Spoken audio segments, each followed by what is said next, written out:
Let's take a look at how intraoral sensors create a digital image in dentistry. These sensors are also called solid-state detectors, and they are part of direct digital radiography. If you want a deeper understanding, I recommend checking textbooks and scientific articles.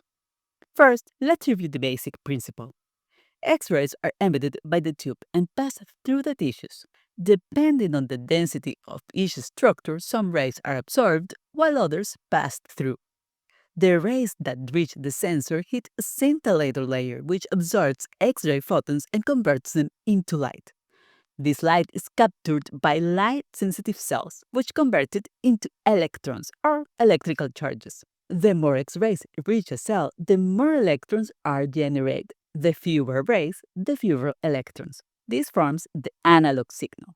Next, an analog-to-digital converter translates these electrical charges into digital numbers. Finally, the computer organizes these numbers into a matrix of pixels and displays the radiographic image on the screen. Each digital number represents a specific shade of gray, recreating the different densities of tissues in the image. So now you know how intraoral sensors create a digital image instantly, making direct digital radiography fast, efficient, and widely used in dentistry.